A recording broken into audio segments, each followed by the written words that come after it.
তোর আশিকি। লিখেছেন সুরায়া রাফা। পর্ব সংখ্যা 11। বিপরীতে ফোঁস করে একটা ফাঁকা নিঃশ্বাস বেরিয়ে এলো ইয়াসের বুক চিরে। সেই ছোটবেলা থেকে পিসিলার চোখে নিকোর প্রতি অন্যরকম ভালো লাগা দেখে এসেছে সে। পিসিলার ভালো লাগা খারাপ লাগার প্রতি ওর বরাবরই আগ্রহ কম। নিকোর ব্যাপারটাতেও অল্প বয়সী মেয়েদের টিনেজ ফ্যান্টাসি ভেবে গুরুত্ব দেয়নি কখনো। অথচ আজ অকারণেই এত বড় একটা মিথ্যে কথা বেরিয়ে এলো মুখ ফসকে। যদিও নোভাকে প্রপোজ করবে বলে ভেবে রেখেছে নিকো, ইয়াসকে ফোন দিয়ে ব্যাপারটা জানিয়েছে সে। তবে ইয়াস আরও জটিলভাবে উপস্থাপন করেছে পিসিলার কাছে। কিন্তু কেন? সে পিসিলাকে কষ্ট দেওয়ার জন্য, নাকি অন্য কোনো কারণ? মনের মাঝে হাজারো কথার ঝড় বয়ে যাচ্ছে ইয়াসে। অকারণ দোটানায় মনটা বিষিয়ে উঠছে বারে বারে। ঠিক তখনই স্বতঃস্ফূর্ত গলায় বাক্য ছুড়ল পিসিলা, থ্যাঙ্কস ফর দ্য আইসক্রিম। শূন্য থেকে চোখ সরালো ইয়াস। বিস্ময়ভূত হয়ে মেয়েটার দিকে ঘুরে তাকালো আচানক। তুষ্ট আওয়াজে জানতে চাইল, তুই কষ্ট পাসনিস? আমার কি সত্যিই কষ্ট পাওয়া উচিত ছিল? তুমিই বলো। একজনের বিবাহিত স্ত্রী হয়ে অন্য একটা ছেলের জন্য কষ্ট পাওয়াটা কি খুব গর্বের কাজ? তুমি বোধহয় চেয়েছিলে আমি কষ্ট পাই, ওই জন্য কথাটা বলেছ। নয়তো তুমি এত কিছু এক্সপ্লেন করার ছেলেই নও। হাতের আংটি তাতে গভীর দৃষ্টিতে পরখ করে ক্ষীণ স্বরে প্রত্যুত্তর করল পিসিলা। বিপরীতে ইয়াস আর কিছু বলল না। থমথমে চেহারা নিয়ে ফের টান দিল জ্বলন্ত সিগারে। মুখে কিছু না বললেও ভিতর ভিতর খুব শুষ্ক একটা অধিকার বোধ চেপে বসল নিভৃতে। উত্তাল জলরাশির মতোই অশান্ত হলো মন। শক্ত অভিব্যক্তি আরও শক্ত হয়ে উঠল তার। তখনই ফের বিপরীত প্রান্ত থেকে ভেসে এলো রমণীর ঋণঋণে কণ্ঠস্বর, সিগারেট আমার ভালো লাগে না, খুব বাজে গন্ধ, ধোঁয়ায় দম বন্ধ হয়ে আসে। পিসিলার মুখ থেকে কথাটা নিশ্চিত হওয়া মাত্রই আঙুলের টোকায় সিগারেটের টুকরোটা অদূরে ছুঁড়ে ফেলল ইয়াস। ততপর পকেট থেকে একটা ললিপপ বের করে খোসা ছাড়িয়ে মুখে পুরল। ঘটনার আকস্মিকতায় স্তব্ধ হয়ে গেল পিসিলা। যেই ছেলে কখনো তুষারের কথা অবধি শোনেনি, সেই আজ ওর কথায় সিগারেট ফেলে দিল। আশ্চর্য! অনেকক্ষণ যাবৎ পিসিলাকে হাঁ করে তাকিয়ে থাকতে দেখে অকস্মাৎ মুখের ললিপপটা বের করে ওর দিকে বাড়িয়ে ধরল ইয়াস। নেকি গাম্ভীর্য নিয়ে বলল, তাকিয়ে আছিস কেন, খাবি? সঙ্গে সঙ্গে চোখ মুখ কুঁচকে ফেলল পিসিলা। ভারী অনীহা নিয়ে বলল, এ না। এমন ভাব করছিস যেন তুই কখনো আমার মুখে স্বাদ নিস নে। আমি তো সেদিনই তোর। মুখ ফুঁড়ে অবাধে বেরিয়ে আসা বাক্যখানায় জোরপূর্বক লাগাম টানল ইয়াস। পিসিলা ততক্ষণে লাল হয়ে উঠেছে, আড়ষ্টটায় জমে গিয়ে চুপচাপ তাকিয়ে আছে বাহির দিকে। সাময়িক অস্বস্তি কাটাতে তৎক্ষণাৎ প্রসঙ্গ পাল্টাল ইয়াস। পূবের আকাশে দৃষ্টি ফেলে বলল, ভোর হয়ে আসছে, চল ফিরে যাই। ইয়াসের দৃষ্টি অনুসরণ করে পিসিলাও দৃষ্টিপাত করল সেদিকে। দেখল দিগন্তে মিশে যাওয়া ওই দূর পাহাড়ের চূড়ায় সূর্য উঁকি দিচ্ছে। কোমল রবি কিরণের সোনালি ছটায় ক্রমশ উজ্জ্বল হয়ে উঠছে ধূসর আকাশ। চারিদিকে একটা মন ভোলানো সিক্ত হাওয়া। পিছনে সমুদ্রের গর্জন, আর সম্মুখে বিস্তার বেলাভূমি। একটু বাদেই পাখিরা সব জেগে যাবে, শুরু হবে মধুর কলতান। কিছুক্ষণ চোখ বন্ধ করে একাকী দাঁড়িয়ে থেকে ভোরের বিশুদ্ধ বাতাস গায়ে মাখল পিসিলা। তখনই পিছন থেকে ভেসে এলো ইয়াসের কর্কশ কণ্ঠস্বর, এখানে থেকে যাওয়ার প্ল্যান থাকলে বলিস, পাপাকে কল দিয়ে জানাতে হবে তো। ছুটে এসে ইয়াসের সঙ্গে পা চালালো পিসিলা। আশ্চর্য গলায় জানতে চাইল, কি জানাবে? জানাবো এই যে তার একমাত্র কন্যা শ্রেয় চাঁদি রূপাঞ্জেল আপাতত ঘরবাড়ি ছেড়ে সমুদ্রের কিনারে বাস করতে চায়। ইয়াসের কথা শুনে মুখ গোঁজ করে ফেলল পিসিলা। অভিমান নিয়ে বলল, তুমি তো সবসময় এটাই চেয়ে এসেছো, আমি যেন পরিবার থেকে দূরে সরে যাই, অথচ দেখো ডেস্টিনি আমাদের এক সুতোয় বেঁধে দিয়েছে। পিসিলার অভিমানী বাক্যে অকস্মাৎ থমকে দাঁড়ালো ইয়াস। অতি সাবলীল এই বাক্যটা পিং পং বলের মতোই ক্রমশ ঢপ খেতে লাগলো তার মস্তিষ্কে। পিসিলা কি ঠিক বলল? সত্যিই কি এটা ডেস্টিনি? যদি সেটা হয়েও থাকে তবে এর শেষ কোথায়? পিসিলা বাঙালি নয়, জেনেটিক্যালি নীল নয়না হওয়ার জন্য অস্বাভাবিক কিছু নয়, কিন্তু ইয়াসের সঙ্গে কেন ভবিতব্য জুড়ে গেল? ইয়াস তো কোনো নীলাম্বরীর মায়ে পড়তে চায় না তার ড্যাডির মতো একই ভুল করতে। কথাগুলো ভাবতে ভাবতেই ক্রমশ চোখ গিয়ে আটকালো সদ্য ভোরে সাগরের কোল ঘেঁষে ঝিনুক কুড়োতে থাকা হকার ছেলেটির দিকে। ওর হাতে অনেকগুলো ঝিনুকের তৈরি অলংকার। এক দৃষ্টে ছেলেটাকে দেখতে দেখতেই ইয়াসে বক্রাকার কপাল ধীরে ধীরে সোজা হয়ে গেল। ঠিক সেই সময় একটু দূরে দাঁড়িয়ে পিসিলা গড়া ছিঁড়ে ডেকে উঠল ওকে, কি হলো? তুই যা, আমি আসছি। কোনো রূপ জবাবদিহিতা ছাড়াই মেয়েটাকে মাঝপথে বিদায় জানিয়ে দিল ইয়াস। পিসিলা দাঁড়িয়ে থাকলো না, আনমনেই হেঁটে চলে গেল অনেকটা দূরে। ধীরে ধীরে আকাশ পরিষ্কার হয়ে গেল। সুনীল গগনে পেঁজার তুলোর মতো উঠতে লাগলো সাদা রঙের মেঘ। পিসিলা যখন বেলাভূমি ছাড়িয়ে বাড়ির কাছাকাছি পৌঁছালো তখনই হঠাৎ পিছন থেকে ধীম গলায় ডেকে উঠল কেউ, পিসি! রেশমের মতো সোনালি চুলগুলো এক পাশে ফেলে ঘুরে তাকালো পিসিলা। দেখল ওর থেকে কয়েক হাত দূরে পকেটে হাত গুঁজে শটান দণ্ডায়মান ইয়াস ইউভান। পরনে ব্ল্যাক শর্টস আর black oversize T shirt, পায়ে ওটি সাধারণ স্লাইড সিপার। ফর্সা রোমশ শরীরের কালোর মেলবন্ধনটা দারুণ লাগছে, মানিয়েছে খুব। সমুদ্রাগত মাতাল হাওয়ায় তীর তীর করে উঠছে তার মাথা ভর্তি এক ঝাড় কালো চুল। বিশাল লম্বা আর মানানসই প্রশস্ত দেহের অধিকারী সে। চোখের দৃষ্টি তীর্যক অথচ নেশালো। নির্ঘুম এলোমেলো চুলের ইয়াসকে পরখ করতে যে এক মুহূর্তে যেন থমকে গেল পিসিলা। মনে হলো সকালের প্রথম সূর্যোদয়ের সামনে দাঁড়িয়ে থাকা ছেলেটাকে আজ প্রথমবার দেখল ও। আর প্রথমবারেই আবিষ্কার করল ইয়াস ইউভান কেবল সুদর্শনই নয়, বালিকার কোমল হৃদয়ে ঝোড়ো হাওয়ায় তোলপাড় করে দেওয়ার মতোই প্রখর দৃষ্টি তার। ওকে দেখতে গিয়ে কবিগুরু রবি ঠাকুরের একটি কবিতা চরণ মনে পড়ে গেল পিসিলার। প্রহর শেষে রাঙা আলোয় সেদিন চৈত্র মাস, তোমার চোখে দেখেছিলাম আমার সর্বনাশ। পিসি শোন! ইয়াস আবারও ডেকে উঠতেই পিসিলার বিভ্রম কেটে গেল। সহসা ধীর পায়ে এগিয়ে গেল নিজের অঘোষিত স্বামীর নিকট। পিসিলা কাছাকাছি আসতেই পকেট হাতড়ে কিছু একটা বের করে আনলো ইয়াস।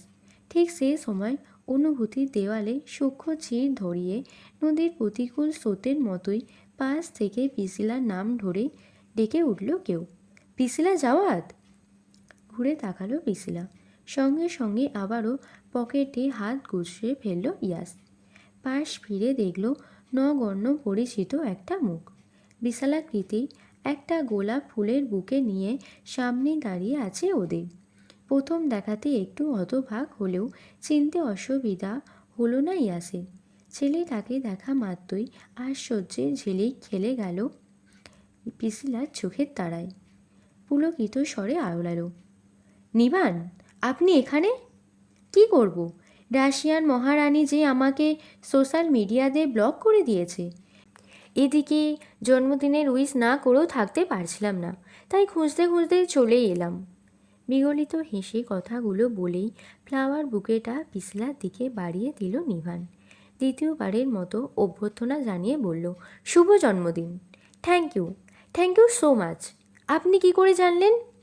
তোমার অ্যাবাউট চেক করেছিলাম। ও! মিষ্টি হেসে নিভানের অভিবাদনটুকু সাদরে গ্রহণ করল পিসিলা। তারপর আশ্চর্যের সুরে বলে উঠল, কিন্তু আমি তো আপনাকে ব্লক করিনি। তখনও পকেটে হাত গুজে তাল গাছের মতো মাথা উঁচিয়ে পিশিলার সামনে দাঁড়িয়েছিল ইয়াস। লম্বায় পিশিলার দ্বিগুণ সে। দেখে মনে হবে পুচকে মেয়েটাকে সকল বিপর্যস্তা থেকে রক্ষা করার জন্যই তার এই নির্ভীক অবস্থান। কথা বলতে বলতে হঠাৎ নিভানের চোখ গেল ইয়াসের দিকে, যার প্রখর তেজালো দৃষ্টি ইতিমধ্যে নিবানকে গ্রাস করে নিচ্ছে। একটু অপ্রতিভ হয়ে বলল, তোমার কাজিন তাই না? অস্বীকার করার কিছুই নেই। সহসা মৃদু হেসে মাথা নাড়ালো পিশিলা। সঙ্গে সঙ্গে ওর দিকে হাত বাড়িয়ে দিয়ে বলল নিভান, হাই ব্রো। বিপরীতে করমর্দনের প্রয়োজন বোধ করল না ইয়াস। কণ্ঠে রাজ্যের অনীহা নিয়ে বলল, হাই। ইয়াসের ভাবভঙ্গিমা ভালো ঠেকছে না। সহসা পিছলা একটু এগিয়ে গিয়ে ফিসফিসিয়ে বলে উঠল নিভানের কানে, ওই একটু অ্যান্টি সোশ্যাল, ওকে ঘাঁটবেন না একদম। রেগে গেলে মেরে টেরে বসবে। কি বলছো, এত রাগ?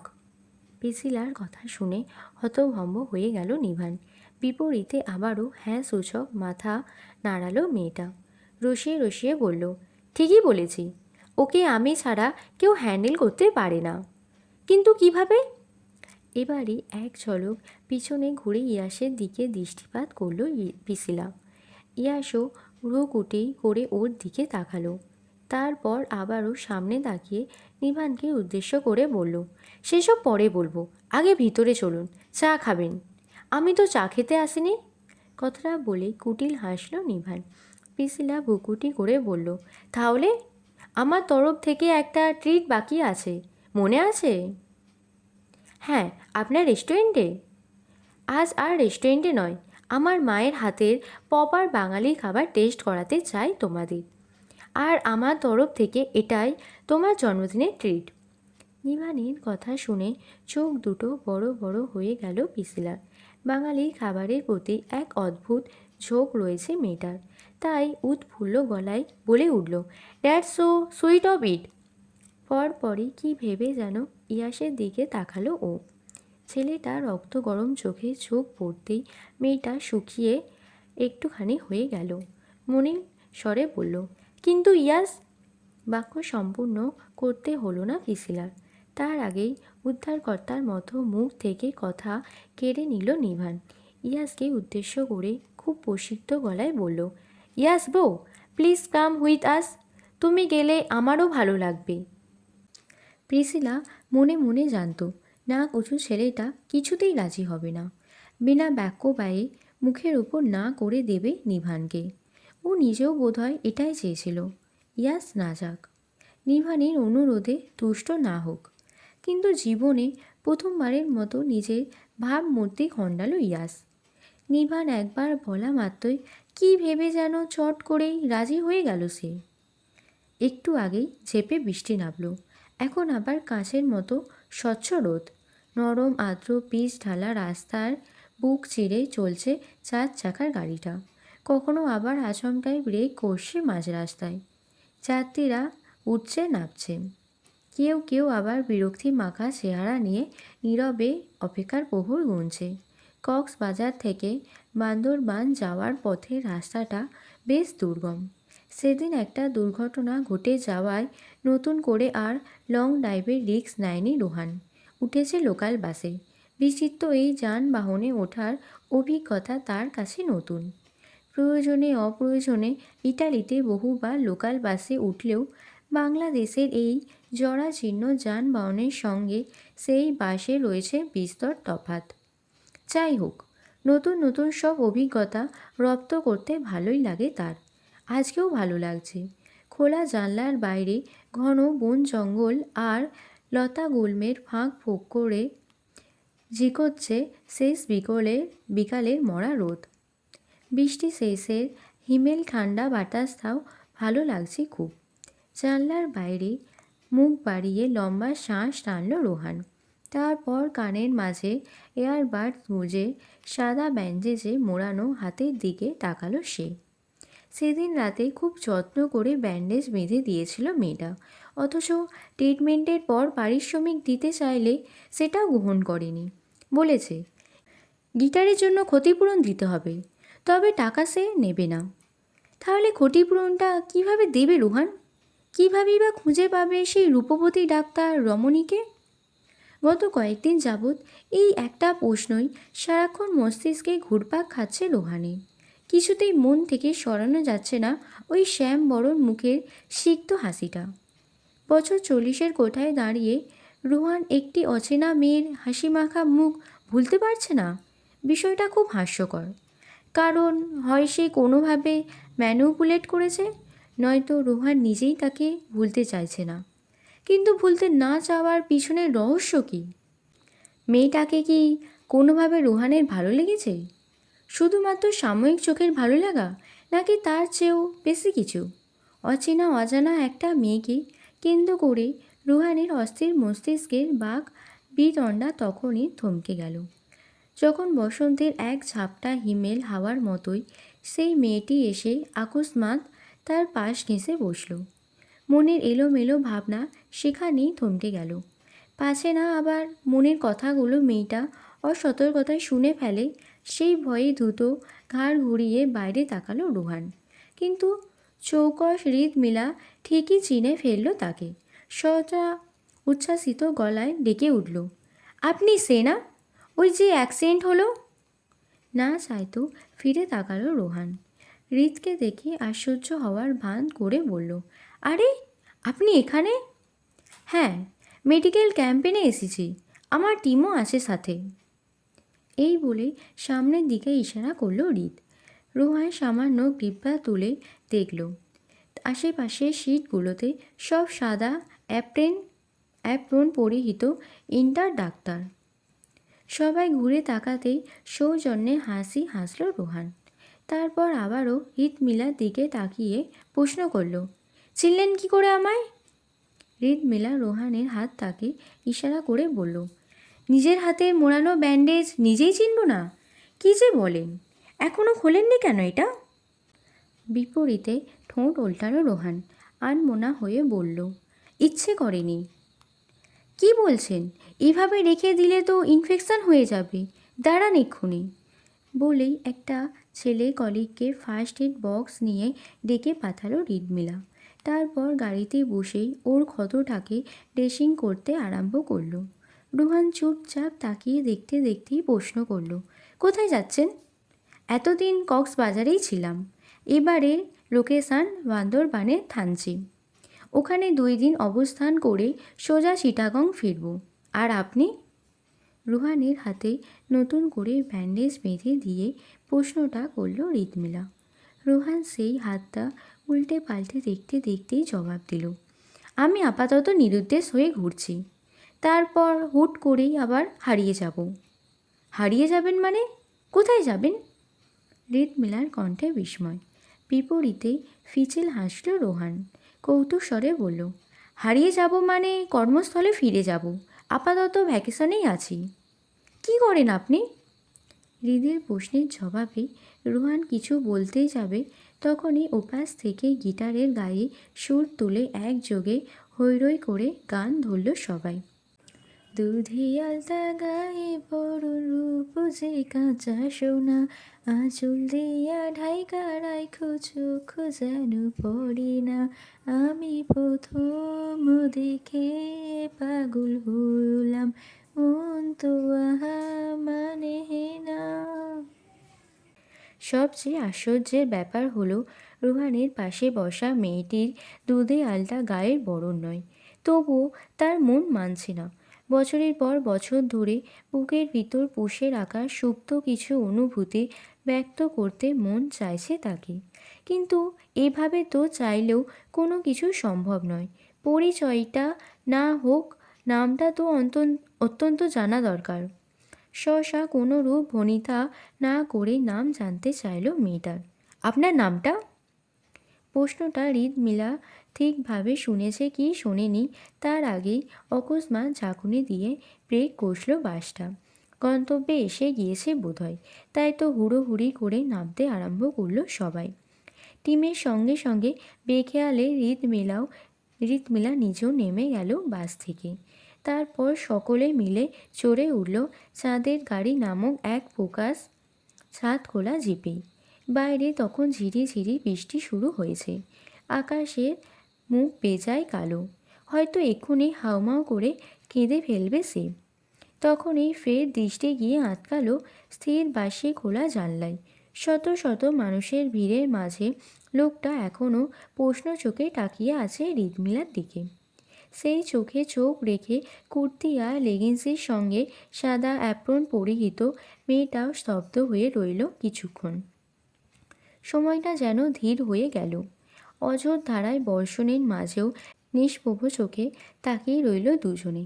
একটু বাদেই গাড়িটা চলতে আরম্ভ করলো। ক্রমশ দূরত্ব বাড়তে লাগলো। তখন হুট করেই বুকের বাম পাশে হাত রাখলো হৃদমিলা। আচ্ছন্ন স্বরে আওড়ালো, ঘণ্টা বেজেছে।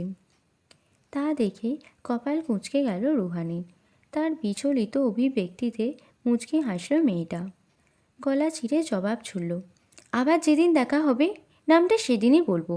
আপনি খুঁজে নেবেন তো আমায়? একই স্বরেই প্রশ্নটা করল হৃদ। বিপরীতে ঠোঁট বাঁকিয়ে প্রসন্ন হাসল রোহান। হাত মোড়ানো নতুন ব্যান্ডেজটার দিকে মহাচ্ছন্ন হয়ে চেয়ে থেকে গলা খাদে নামিয়ে বিড়বিড়ালো, খুব শীঘ্রই।